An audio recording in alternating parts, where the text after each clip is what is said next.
रात को विधु काका के साथ शराब के अड्डे पर गए थे? जी नहीं तो। झूठ मत बोलो। नारियल बाग में पड़े हुए थे तुम। भजन सिंह और तिवारी ने तुम्हें यहाँ लाकर सुलाया। जिस दिन बुआ जी को पता चल गया ना, हमेशा के लिए यहाँ से निकाल दिए जाओगे।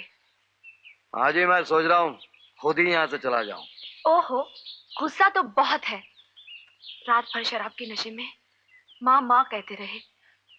न जाने तुम्हारी माँ के दिल में तुम्हारे लिए कितने अरमान होंगे।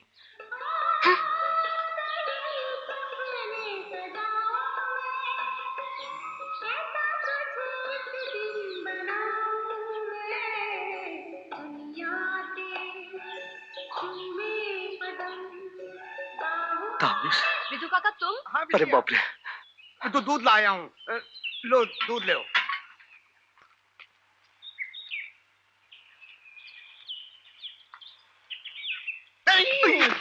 अरे कहाँ भागा था? चुप कर भैया, हम तो तुम ही को ढूंढ रहे हैं। मुझे? हाँ। वो बात यह है कि अरे बात का है, बात तो एक ही है भैया। इस शराब सुसरी बहुत बुरी चीज है। अरे अब हमारी को देख ले हो, रात को शराब पीकर हम कैसे गधे बन गए थे। राधा का ब्याह तुम रेशम करने की सोच रहे थे। भैया तुम हो कौन? गुंडे बदमाशी हो ना। छी छी छी। रात को मैं यही बात कहने जा अरे रात की बात कही भाड़ में चूल्हे में। देखो हमारी बिटिया जवान हो गई है, कभी मुलाकात हो जाए तो उससे ज्यादा बात नहीं करना। जी हाँ। ज्यादा क्या, बात ही नहीं करना। हाँ। और भूले से कभी प्यास लगे तो नदी बगल में है, वहां जाके पानी पी लेना। समझ गए? जी हाँ। क्या समझे? कि आप पीकर गधे बन जाते हैं और मैं पीकर गधे को आदमी समझ लेता हूँ, समझे? हाँ। आए। अरे क्या करती है जब? मर गए पितर बेटी। ए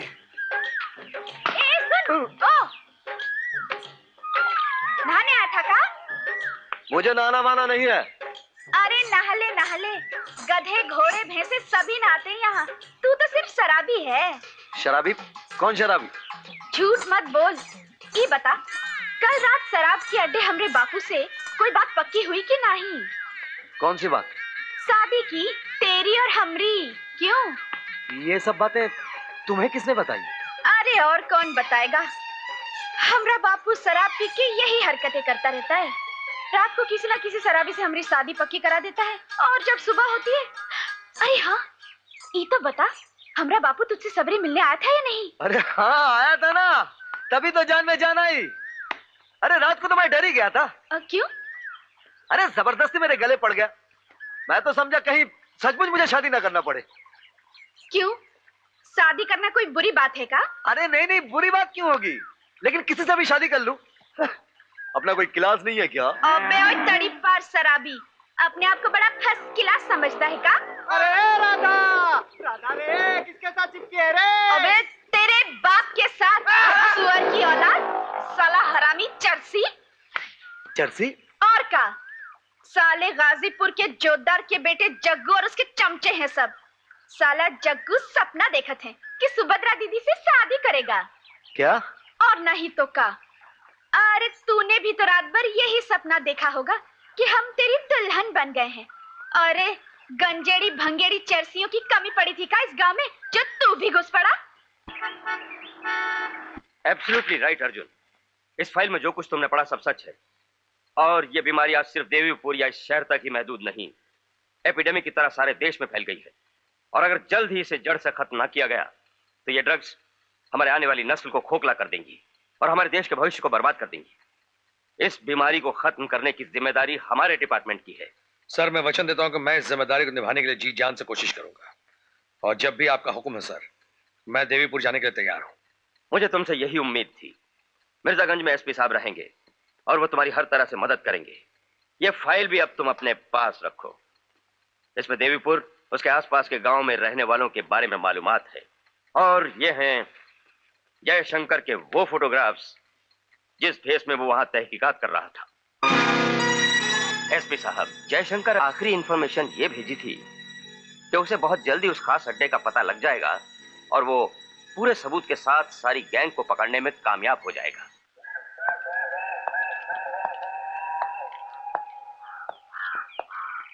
सलाम साहब। कौन हो तुम? मकबूल, टांगे वाला। कहाँ जाना है साहब? पुलिस चौकी। पुलिस चौकी? हाँ, वो थानेदार शमशेर सिंह है ना, वो मेरे रिश्तेदार हैं। चलिए चलिए, आपको पहुंचा देता हूँ। एक बात बताओ भाईजान, मेरे अलावा और भी तो अनजान अजनबी आदमी यहाँ आते होंगे ना? अरे साहब, देवीपुर कौन सा आगरा या दिल्ली है, यहाँ लोग क्या देखने आएंगे? क्यों भैया? सुना है देवीपुर का पुराना मंदिर जो है बहुत बड़ा है। जब जमींदार थे तो बड़े जश्न लगे रहते थे। अब तो सुनने में आया है कि जल्द ही सरकार मंदिर संस्था से सारी जिम्मेदारी ले लेगी। अच्छा, जमींदार चले गए, मगर उनकी हवेली तो होगी। कौन रहता वहाँ? अब हवेली कहाँ रही साहब, वो तो भूतिया खंडर बन गई है। बस नाम के वास्ते एक चौकीदार है, वो भी लंगड़ा है। गेट के पास एक छोटी सी झोपड़ी है, वहीं रहता है बेचारा अपनी बीवी के साथ। चाहे दिन गाने कब आएगी तो चले आ। अरे जरा तांगा रोकना, तांगा रोक। चले आ। देख जग्गू, मुझे कॉलेज जाना है, ट्रेन छूट जाएगी। अरे रानी, क्यों इतनी तकलीफ कर रही है? आजा, आज मैं तुझे पहुंचा देता हूँ कॉलेज। हाँ, टांगा छोड़ दो। Oh, you bastards! क्या हो रहा है? अरे शाका, कौन है बे ये बाहर वाला कुत्ता? बड़ी जोर से भौंक रहा है। क्या तो इसे जरा बता दे। क्या?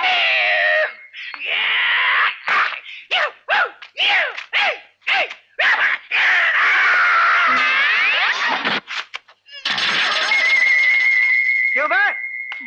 विलायती कुत्ते, साले हमारे आदमी पर लात उठाता है। हाँ? तेरी तो मैं छोड़ साले।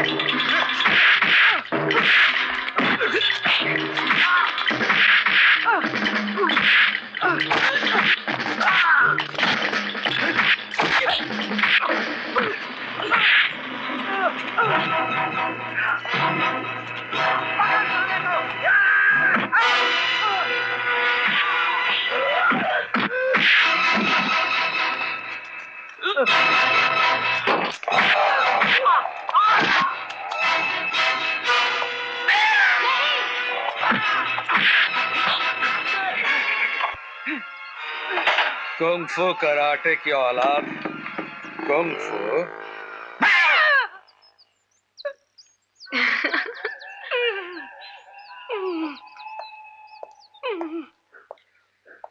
माय गॉड, आप कॉलेज जा रही थी ना?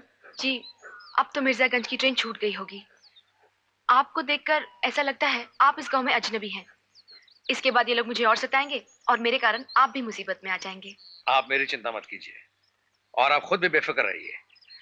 आज के बाद ये लोग आपको कभी नहीं सताएंगे। नमस्ते। क्या? मेरे इलाके में दूसरा गुंडा? अभी जाकर चालान करता हूँ उसका। नहीं, तुम उसको बांध कर हमारे पास भेजोगे। ठीक है ठीक है। हजूर, वो आ रहा है तांगा। भागो भागो भागो। अरे अरे रोक रोक, अरे रोक, अबे रोक नाले। अरे क्यों चिल्ला रहे हो थानेदार साहब? हम यहीं आ रहे हैं, ये आपके रिश्तेदार हैं। क्या रिश्तेदार? गांव में घुसते ही मारपीट और मेरे रिश्तेदार? कमाल है। अबे घूरता क्या है? चल इधर। अरे उधर कहाँ जा रहा है? चल इधर। किराया तो दिलूं भाई। जल्दी दे क्या? चल बे।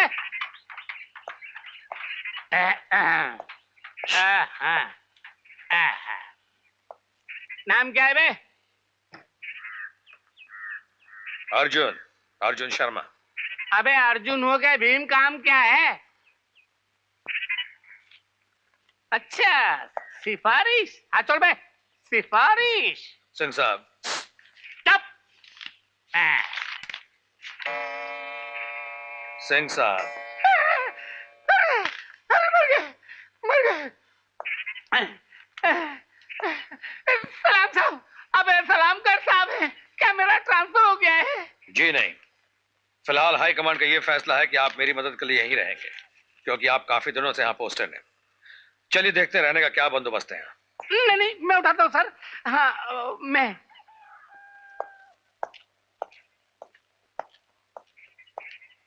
सिंह साहब। जी सर। एक छोटी सी गुजारिश है आपसे। हुक्म कीजिए सर। लोग ना आपसे डरते हैं ना मुझसे डरते हैं। जी सर। लोग अगर डरते हैं तो हमारी वर्दी से, ठीक है सर। और अगर हम उसे भी आधा कर दें तो लोगों का डर आधा नहीं हो जाएगा? हो जाएगा सर। आइए जनाब। अरे बहन जी, ये सवेरे लफड़ा क्या हुआ था? ये जग्गू रहता कहाँ है? क्यों? राधा कह रही थी वो आपसे शादी करने का सपना देखता है। जरा तबीयत पानी पूछ लेता। जी नहीं, आप अपना काम कीजिए। काम हो तब ना करूं। आप कहती हैं अच्छा बनने की कोशिश करो।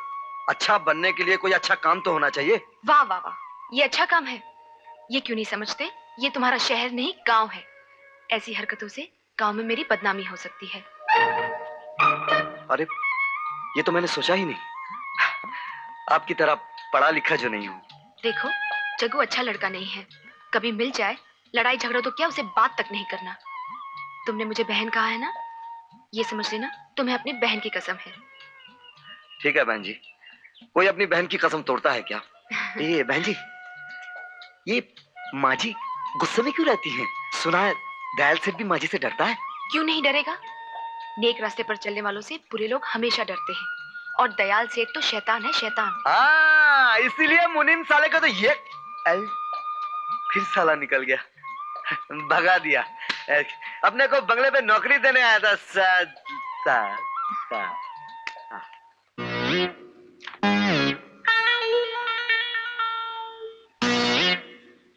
आइए सिंह साहब। अच्छे लग रहे हैं आप। आपकी डायरी देखकर ऐसा लगता है कि इस पुलिस चौकी में सिर्फ एक ही आदमी फरियाद लेकर आता है और उसका नाम है सेठ दयाल दास, जिन्होंने कई बार यहाँ के कई लोगों के खिलाफ शिकायत दर्ज करवाई है, यहाँ तक कि कुछ औरतों के खिलाफ भी। जी सर, बात यह है कि जमाना ही कुछ ऐसा है। देखिए ना, गरीबों का दिमाग आजकल नेताओं ने आसमान पर चढ़ा कर रख दिए हैं, लेकिन हमारे दयाल सेठ बड़े ही दयालु हैं, बड़े ही नेक। चलिए जी, आपके दयाल सेठ से चल के मिल लेते हैं एक बार। हुजूर जी, न्याय इंस्पेक्टर। हुजूर हाँ। हुजूर हुजूर पुराने के साथ नए थानेदार साहब आए हैं। हाँ? ओहो, आपके दयाल सेठ का बंगला तो बहुत ही शानदार है सिंह साहब। नहीं, जी अंदर आइए। आइए आइए हजूर, क्या सौभाग्य है मेरे, आप और मेरे इस गरीब खाने में। ऐसे और कितने गरीब खाने बन रहे हैं इस गांव में रामदयाल जी। माफ कीजिएगा हजूर, मेरा नाम दयाल दास है। जी हाँ हाँ, मैं तो भूल ही गया था। सिंह साहब अक्सर कहते रहते हैं कि सेठ दयाल दास बड़े ही दयालु हैं। आप तो मुझे शर्मिंदा कर रहे हैं। देखिए, मैं इस वक्त कुछ खास तहकीकात करने आया हूँ, लेकिन इससे पहले आप इसमें यहाँ दस्तखत कर दीजिए। दस्तखत? पुलिस स्टेशन में शिकायत लिखवाते वक्त फरियादी को इसमें दस्तखत करने की जरूरत पड़ती है। आप और सिंह साहब शायद दोनों ही भूल गए। सिंह साहब, हजूर कौन सी शिकायत की बात कर रहे हैं? जी, वो आपके आदमी अदालत की डिग्री लेकर जमुनाबाई का घर दखल करने गए थे ना। लेकिन सिंह साहब, जमुना भाई का तो सारा कर्ज मैंने उसी दिन माफ कर दिया था। क्यों गिरधारी? जी हुजूर, और ये बातें बताने हम मंदिर की देवी जी के पास भी गए थे, और सिंह साहब भी तो मेरे साथ थे। लगा मैं तुम्हारे साथ था? तो मैं खैर, जाने दीजिए सेठ जी। इस शिकायत में मंदिर की देवी जी के खिलाफ कुछ सीरियस एलिगेशंस हैं कि उन्होंने बाहर के गुंडों के जरिए आपके आदमी को मारा, पीटा और जख्मी किया। ये तो कोई नया गुंडा है, उन्होंने तो पहले से ही 4-5 गुंडे पाल रखे हैं हजूर।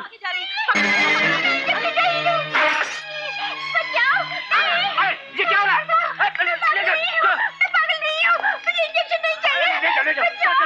खैर, ये दयाल साहब, ये क्या हो रहा है? साहब, ये घरेलू मामला है, ये मेरी धर्मपत्नी है। हाँ, जाओ ले जाओ। बेचारी पागल है। इनकी ये हालत कब से हुई? हजूर, जब मेरा बच्चा 6-7 साल का था तो इस दुनिया से चल बसा, तब से इसकी हालत हो गई है। हजूर, अगर आपकी तहकीकात खत्म हो गई है तो क्या मैं अपनी पत्नी के पास जा सकता हूँ? हाँ, जा सकते हैं, लेकिन एक बात का ख्याल रखिएगा सेठ जी कि आइंदा अगर अदालत से कोई डिग्री मिले आपको तो अपने आदमियों को लेकर किसी का घर या जमीन दखल लेने मत जाइएगा। हुक्मनामा लेकर आप सीधे हमारे पास आइए। दखल लेकर देने का काम हम पुलिस वालों का है, आपका नहीं। समझ गए आप? चलिए सिंह साहब। चलिए, बड़े डेंजर लोग हैं। देवीपुर का मंदिर ट्रस्ट के आखिरी सचिव शिवनाथ शास्त्री मरते समय मंदिर की सारी जिम्मेदारी गंगा देवी को सौंप गए हैं। 24-25 साल पहले शास्त्री जी इन्हें देवीपुर लेकर आए। मांग में सिंदूर है, मगर इनके पति को इस गांव में आज तक कभी किसी ने नहीं देखा। पिछली जिंदगी के बारे में भी कुछ पता नहीं चला। लगता है शास्त्री जी की बेटी सुभद्रा को कुछ मालूम है। लेकिन राधा का तू ठीक जानती है कि नए बड़े साहब कल सवेरे इस गांव में आए हैं। लो, तो हम क्या बोले हैं इतनी देर से? कल जब हम पुलिस चौकी दूध देने गए तभी ना मिले उनसे। हमसे पूछा तुम कौन हो, हमने कहा हम राधा हैं, यहाँ दूध देने आते हैं। तभी उन्होंने उस कमबख्त शमशेर सिंह से पूछा कितना दूध लेते हो। हमने कहा उससे क्या पूछा था, हमसे पूछो हमसे। कभी 2 सेर का घाटा, कभी 5 सेर का घाटा। ये सुनते ही वो हैरान हो गए। पूछा घाटा? हमने सब साफ साफ कह दिया कि शमशेर सिंह कहता है अगर पुलिस चौकी से दूध देकर पैसे लिए तो वो गैर कानूनी होंगे। ये सुनते ही उन्होंने शमशेर सिंह को घूर के ऐसा देखा कि वो तो चूहा ही बन गया। फिर उन्होंने हमसे कहा कि अगर तुमने दूध देकर पैसे न लिए तो वो गैर कानूनी होंगे और लोग उसे रिश्वत कहेंगे। रिश्वत? हाँ बुआ, मुझे तो लगता है ये वही आदमी है।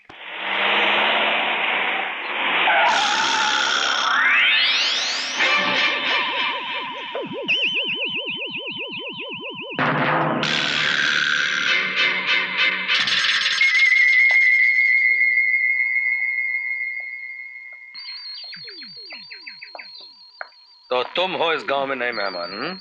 क्यों? मैं हूं तड़ीपार। बंबई से दूर जंगल या जहन्नुम कहीं भी रह सकता हूं, लेकिन तुम जैसे वफादार थानेदार को जंगल में क्यों फेंक दिया? लेते वक्त पकड़े गए थे क्या? इस जंगल में तुमसे भी ज्यादा खूंखार जानवर पहले से मौजूद हैं, उन्हीं की तलाश में आया हूं और फिर तुम भी यहाँ मिल गए। राम राम बड़ा साहब। अच्छा, तो आप भी यहीं मौजूद हैं? हाँ? मंदिर का दूध भी तो हम ही लाते हैं ना। यहाँ कोई घाटा वाटा तो नहीं है ना? राम कसम, झूठ बोले तो जबान सड़ जाए हमें। यहाँ बिल्कुल टेम टेम पर पैसा मिलता है। छोकरी देखा तो चिपक गया। Shut up! अरे तू शट अप! क्या बोला रे साला हरामी? तेरा पुलिस चौकी नहीं है, देख हाथ टोपी! नहीं लगाना। ये क्या बदतमीजी है?